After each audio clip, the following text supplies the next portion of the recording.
memang benar dia berkata begitu, ada ini dalilnya.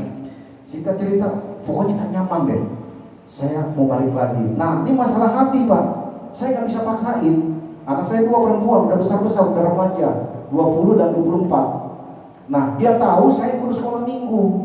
Kalau di gereja tiap minggu itu saya ngajar anak-anak kecil umur 5 tahun sampai 15 tahun. Siapa tuh Yesus? Saya ajarin Yesus begini.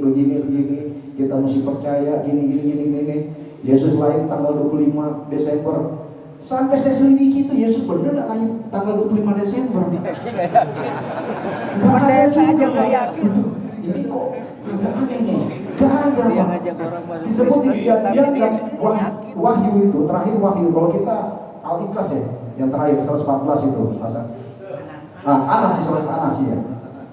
Itu jelas semuanya. Ini kok ada tanggal 25 Desember? Wah aneh nih. Saya pelajari lagi historical mengenai sejarah. Ternyata memang 25 Desember itu adalah hari ini Dewa Matahari di Roma di sana. Nah, ketika itu Yesus lahir, bagaimana nih orang nih? Kelabakan wah nih Dewa Matahari udah ngetok nih, bagaimana caranya nih menggulingkan ini. Nah, akhirnya mereka berakumulasi, berubah metaforsis, apa istilahnya, berubah perbedaan agamanya. Mereka ikut ke agama Dewa Matahari ini. Supaya Yesus gak hilang, wah udah deh, bilang aja Yesus lahir tanggal 25 Desember. Saya bukan penghinaan, bukan, gak ada. Di Kejadian sampai Wahyu itu gak ada Yesus lahir tanggal 25 Desember.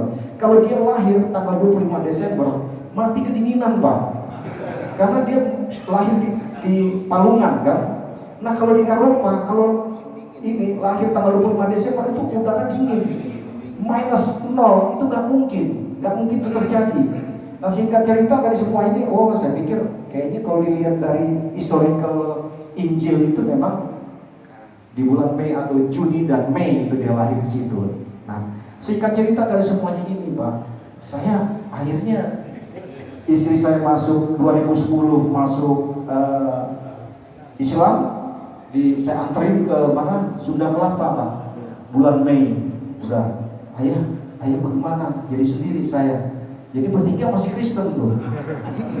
Istri saya juga sendiri, kita bertiga yang Kristen. Udah pada nangis semua kan, istri saya nangis dia masuk Islam, ya udah. Singkat cerita akhirnya saya 2 agama Pak. Jadi nanti Jumatan kita mingguan. Singkat cerita dari semuanya itu Pak, saya pelajari itu selama 3 tahun setelah istri saya masuk Islam. 3 tahun saya belajar Islam. Belajar dari mana Pak? Dari YouTube. Lihat si ini, si A, si B, ustadz yang populer lah waktu zamannya itu. Udah saya pelajarin gini. Wah, akhirnya saya belajar niat baca ininya. Kok perasaan saya damai banget. Saya mau coba ini tahajud malam itu. Allah. Kayak apa rasanya? Allah. Saya doa gitu ya kan. Kok tambah tenang saya. Wah, jangan ini agama yang benar nih.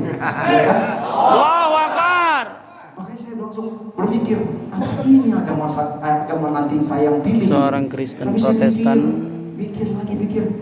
Saya doa terus.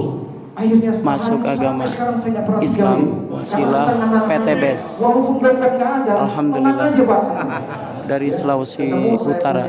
Leader diajak ke sini, yaitu mentor saya Pak Winda Sanjaya. Kebetulan beliau udah dapat dikit lagi mau dapat luxury. Ya, udah dapat Pajero, tapi dia belinya ini Fortuner. Ya, saya mau ikut jejaknya dia. Jadi singkat cerita dari semuanya itu Pak, saya pikir, wah ini saya tahajud begini segala macam. Saya pelajarin, saya bandingin. Dari Kejadian sampai Maliaki banyak yang tertolong. Ternyata agama Islam sama wasilah PTBS.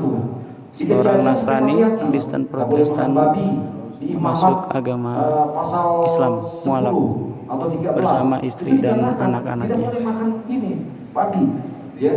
Terus Musa menyatakan la ilaha illallah, tiada Tuhan selain Allah. Di dalam